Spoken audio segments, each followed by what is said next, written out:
I am human too. Bahwa orang dengan mental health condition tuh nggak dangerous. The spirit into the rituals. Jadi become spiritual. Hai, ini gua Daniel, tetangga kamu. Di sini gua akan ngobrol dengan tetangga gua tentang perjalanan hidup mereka dari kacamata spiritual di saat mereka mengalami situasi tidak pasti dan kekhawatiran, sampai bisa kembali bangkit menjadi orang yang lebih kuat dari sebelumnya. It's gonna be very exclusive and inspiring. Hai guys, balik lagi bersama tetangga kita Marsyanda di sini ya. Nah, sebelum kita balik lagi, gue pengen mengucapkan terima kasih dulu untuk semua dari kalian yang sudah subscribe dan yang pastinya sudah mengikuti kita selama berapa hari ini. Dan thank you banget for your support guys, really. Kalian subscribe itu it's a form of supporting us. Dan kalau misalnya kalian ngerasa obrolan kita ini memberikan perspektif baru ataupun hal positif untuk kalian, mungkin ada quote dari Marsyanda yang kalian suka banget, itu bisa diupload ke social media kalian. Dan jangan lupa untuk tag kita di @danielmanata_network atau @danieltetangga_kamu. Dan siapa tahu bisa kita repost juga. Makin banyak orang yang bisa ngerasain hal yang lebih baik lagi dan mendapatkan pencerahan atas masalah yang mereka hadapi dari postingan-postingan kalian. So thank you again for supporting us. Oke Ca, ada satu momen yang viral banget ketika your waves di kepala lo itu dijadiin batik. Okay. Do you remember that moment? Brainwave batik itu. Brainwave batik gitu ya. Yeah.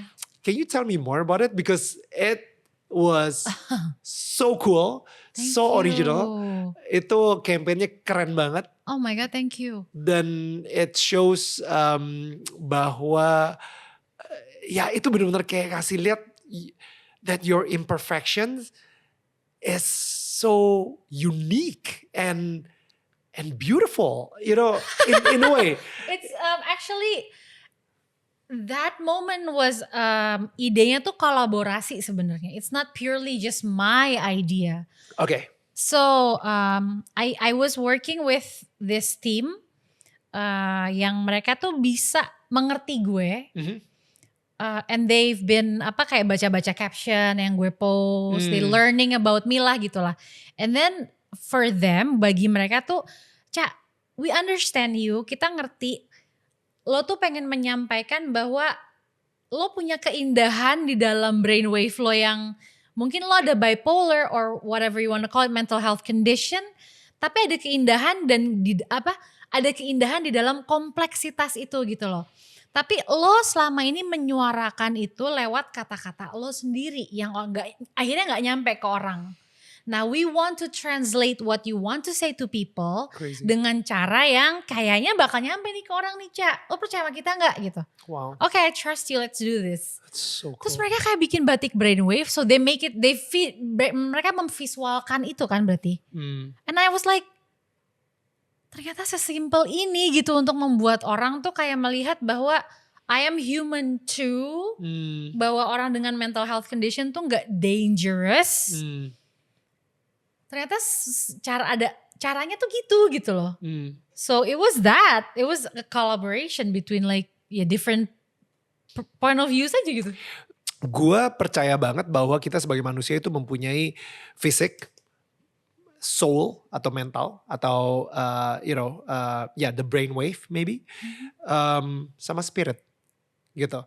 Nah, with this tahun 2020 with the pandemic and everything, people suddenly become aware kalau misalnya kita harus ngejagain not just our physical health, tapi juga mental health. You know, what is mental health? You know, karena banyak orang ngomongin mental health, tapi gue pengen tahu dari kacamata lu juga gitu ya, kayak what happened with the bipolar? Is that because of a lot of mental, jadi kalau misalnya anggap aja nih physical kita bisa ngelihat kita dari kecil digebukin terus sama orang, jadi akhirnya jaw kita akhirnya jadi agak miring ke samping, kelihatan bruise kelihatan gitu.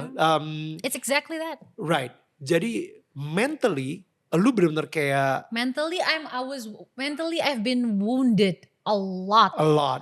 Jadi kayak kalau gini loh, orang misalnya ketabrak mobil. Right. Kelihatan dong badannya, tulangnya patah, ada darah Yes. gitu-gitu dan ada luka-luka.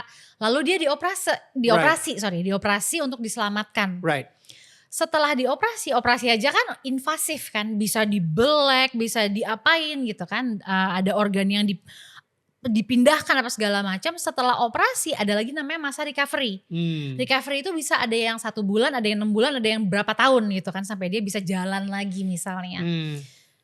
For me, mentally, I grew up banyak luka-luka yang gue alami, gak sempet gue lihat, gak sempet gue operasi. Kalaupun gue operasi gak sempet recovery. Gitu loh. Akhirnya terjadilah brain wiring yang gak tahu ya, jadinya ya ada bipolar disorder itu. Bipolar disorder berarti sebenarnya muncul because of the past pain, bukan a condition dari lu lahir gitu misalnya. Ada penelitian yang bilang itu kan genetik, tapi termasuk psikiater gue pun bilang sebenarnya genetik itu persentasenya kecil. Kalau anak ini epigenetiknya atau lingkungannya itu membuat dia punya banyak trauma atau luka batin, itu bisa jadi semakin kepancing tuh. Kayak apa yang kayak anggaplah otak kita nih wiring kabel-kabelnya itu banyak lampu-lampu gitu ya anggap ya. Nah anggap lampu-lampu yang paling sering nyala nih adalah lampu-lampu merah. Yang bahaya, bukan yang hijau. Damai. Mungkin kalau yang mentally nggak punya kondisi mental illness gitu, mungkin yang sering nyala lampu yang hijau gitu ya, yang damai, yang bahagia. Tapi kalau yang lampu yang sering nyala yang merah, jadinya kan kayak kusut dan korslet gitu. Oke, jadi misalnya nih kayak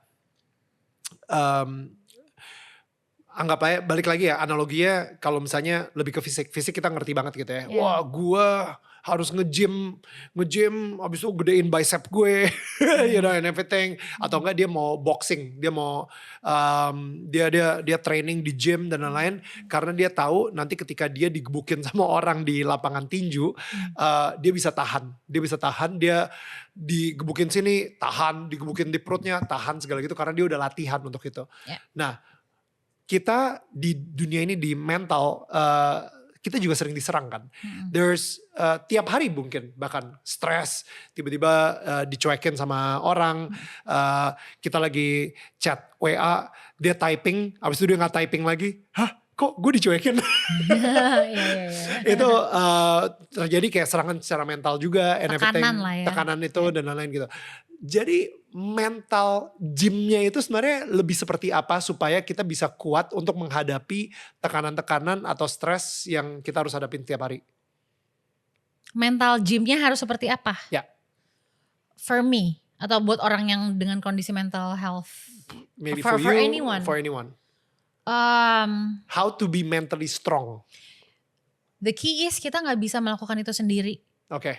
Ternyata kita butuh lingkungan yang mensupport itu. Right.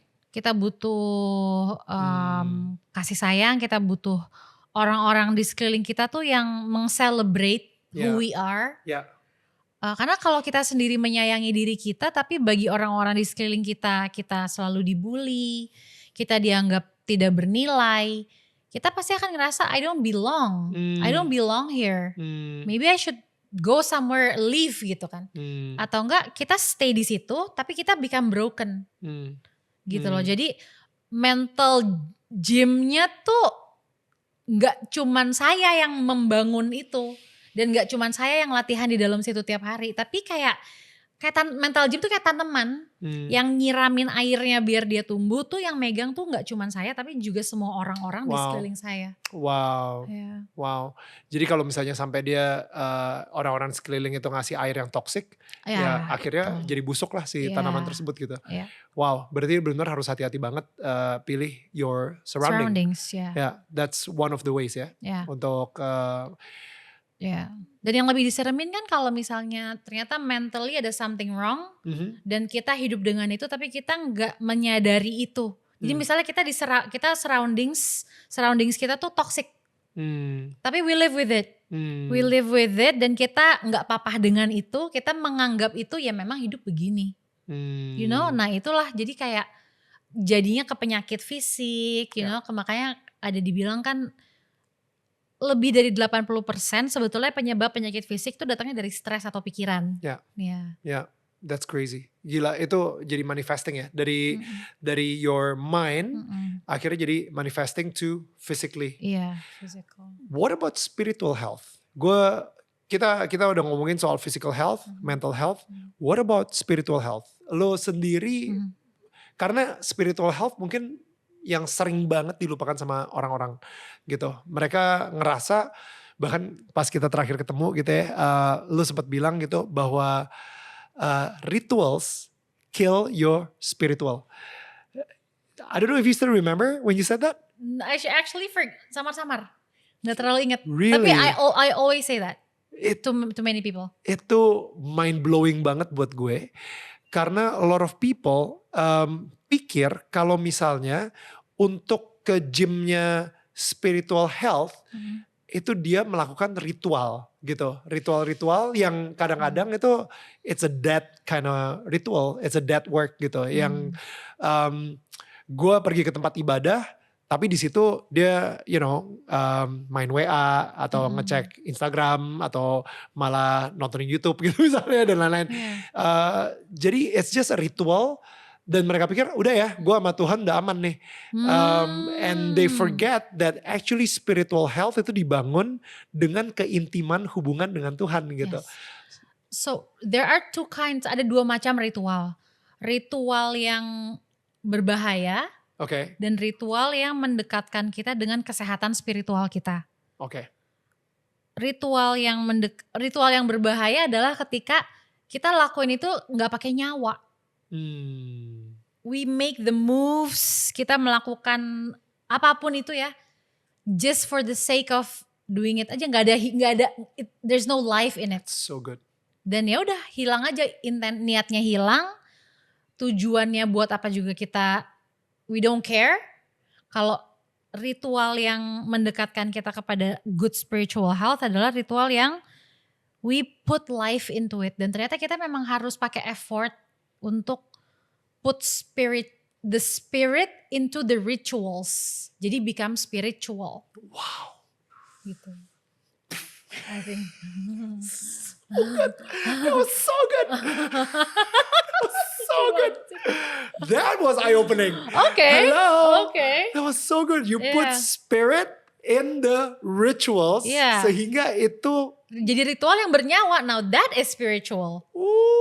Yes, karena ritual tuh bisa jadi pintu yang kalau lo buka, ya lo masuk ke spirit itu, you meet the spirit. Tapi kalau lo buka pintunya aja nggak niat sambil kayak mikir ke yang lain-lain, ya nggak kebuka nggak ketemu sama spirit yang lo mau temuin. Iya kan?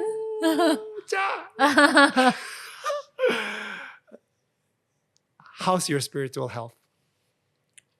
I love it.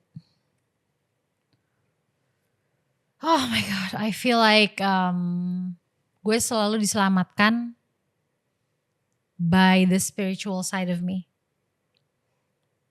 Yeah, then how is it now? That's what you're asking, right? How is it? Apa dari dulu sampai sekarang itu seperti apa? It's kalau ditanyakan kita ada fisik, kita ada mental, kita ada spirit. My favorite part of me is my spirit. Spiritual. Really? Okay.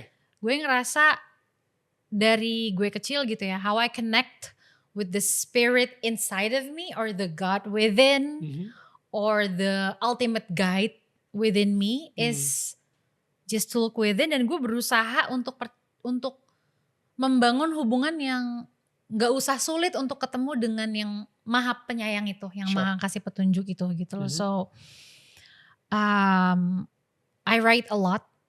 I write a lot. Ada di buku, ada di handphone. Whenever I feel like lagi tenang, terus tiba-tiba teng gitu kayak, oh my God, you need to write this down. Ini pesan yang sangat penting yang bakal menyelamatkan lo nih. And it comes from your spirit within. Jadi lu nulis dan it's like the spirit is telling you. Iya, gue suka berpikir I think I need a spiritual guru. Gue Oke. suka berpikir gitu, to help me, to guide me. Tapi memang gak salah juga untuk punya spiritual guru gitu. Tapi at the end, yang lo harus ikutin adalah the answer that you got from inside of you. Spiritual guru ini adalah pelengkap aja, pelengkap dan yang membantu lo lebih kaya dalam pengetahuan spiritual lo gitu. Tapi if you're dealing with your own life or yourself, you cannot like blindly follow seorang spiritual guru gitu. Ya, tapi lu sendiri sekarang ini suka nulis misalnya tiba-tiba kepikiran something and then you start writing down, right? Yeah. Itu lu ngerasa itu ada kayak semacam bisikan spiritual. Yes. That you know dari Tuhan. Yes. Yang maha pengasih Definitely. dan maha penyayang. Yes. Yang you know memberikan pesan ke lu gitu. Yes. And in every talk show gue selalu gak merencanakan. Kalau dulu waktu SMP SMA gue merencanakan tuh jawaban gue bakal apa ya buat wartawan gitu misalnya. Kalau sekarang talk show kayak gini nih, atau ke TV atau ke YouTube channel yang lain gitu, gue tuh menempatkan diri gue as kayak apa ya, wadah. Yeah. Wadah untuk nerima apa nih yang akan datang untuk Wow. gue sampaikan di situ gitu. So I just let go.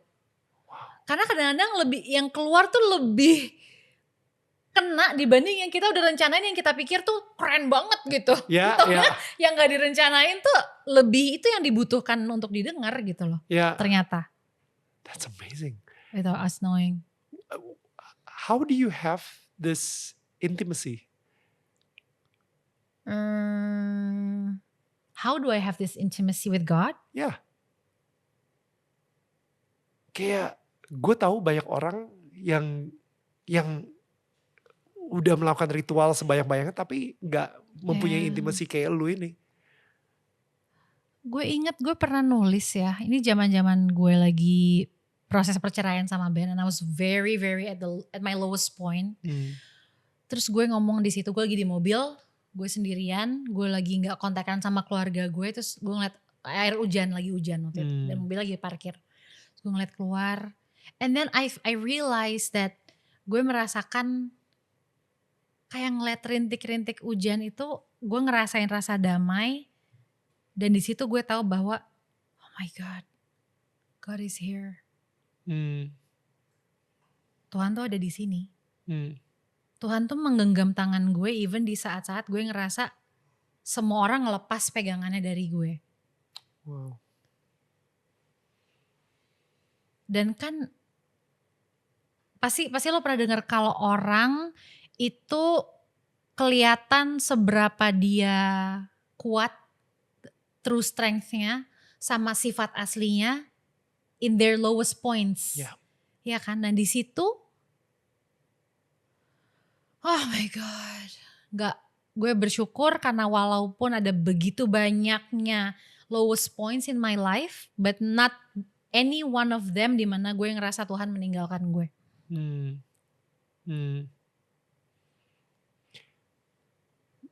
Menurut lu kenapa Tuhan mengizinkan lu ngelewatin all those lowest points? Kenapa Tuhan mengizinkan gue? Have you ever asked him? No, because I believe Tuhan tuh kayak tim partner gue gitu loh. Kalau gue punya bisnis, God is like my partner. Dia tuh punya vision yang gue gak bisa lihat. Dia tuh lebih visioner dari gue. Jadi I trust in God more than anything. Gue percaya kalau yang dikasih sekarang nih outcome-nya bakal keren banget nanti, and I will agree to it too. So I just follow it.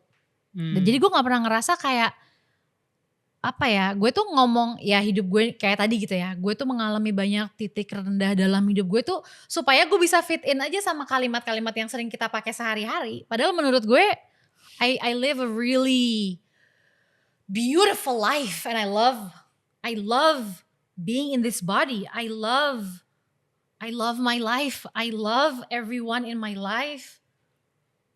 I love things that happen in my life, although sometimes they create pain. But isn't wisdom yang akan mengikuti pain? Pasti selalu gitu kan? Wow. boleh di-share nggak wisdom apa aja ya? Karena pain lu kayaknya banyak banget. Jadi di handphone gue ini, di application notes-nya ada folder namanya writings. Writings, oke. Ya. Dan di dalam writings itu sebentar. Ada 11 folder. Dan semuanya itu datang dari diri gue. Dan yang gue rasa adalah petunjuk dari Tuhan. Itu ada yang di nomor 1. Oke. So I feel like gue tuh gini, merasa setiap kali ada kayak message yang datang buat gue, petunjuk gitu ya. Gue ngasih petunjuk itu nama. Gue kasih dia nama. Oke. And her name, I feel like she's my higher self. Oke. I name her Star. Wow. Dan ada folder namanya Star Says. Oke. Terus ada folder namanya Growth and the Unknown. Ada God and Spirituality. Ada To Life and the Universe. Sama Sienna My Daughter. So dari yang itu yang mana nih yang pengen lo buka? Star Says. Star Says. Okay. Do you want to, how do we choose? Kayak di dalam sini tuh ada 70 note. Maybe You choose. I choose. Okay. Ini pendek banget sih. Tanggal 3 September 2015. Hello my most amazing best friend, letting you know I love you. Jam 1:05 PM. Wait. Simple. Itu berarti Star Says, berarti sebenarnya bukan lu lagi ngomong ke Star, tapi Star ngomong ke gue. Star lagi ngomong ke Caca. Yeah. Oke. Okay, and then ini ada lagi tanggal 30 Agustus 2015, 1:21 PM. Instead of thinking that the universe is giving you hardship, actually God is giving you the exact following message. Ca, as of the second, now you are handed the full ability of being patient and full of inner peace, and to move and breathe and feel with art of every moment and every situation that you're in. So what makes you suffer is not because you're being given a hardship. Instead, suffering or suffer is the result of your false belief that you're still at your level where you were before, and not seeing the truth now that you're already 100% at the next level. You've passed the finish line. You've won your last battle of improving and ascending.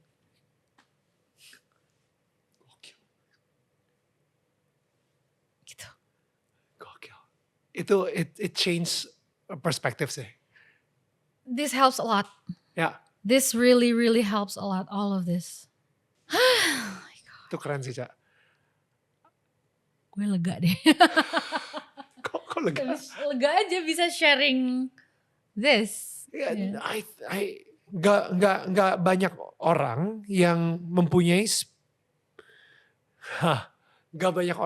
spiritual health seperti lo. You are so healthy spiritually. So good, so sharp. Bener-bener kayak, oh my goodness, gila. Dan sangat berbahaya karena lu benar-benar terkoneksi spiritually sama Tuhan, alright? Sang Maha Pencipta, Sang Maha Penyayang, Sang Maha Pengasih. Sampai your spiritual health ini itu bisa mengancam the darkness, okay? Kerajaan setan. And that's why you're being intimidated through the mental health. And I know that. No. I know that. I've been knowing that all this time. I know that this is what I have to go through dari dulu. That's why ketika ini terjadi, gue dibully, gue dihujat, ada headline-headline apa yang buruk-buruk. I feel like I've agreed to it because it's the risk that comes from being this way. What From way? being spiritually connected. Spiritually connected. Okay. Yeah. Okay. Wow.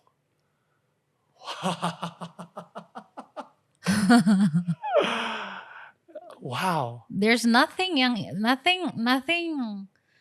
magical comes just like that. Orang-orang yang spiritually very connected itu memang menjadi ancaman buat kerajaan gelap, right? Dan cara setan untuk menyerang orang-orang ini adalah dengan selalu, kayak Crucifying them. Digitally or Yes. whateverly.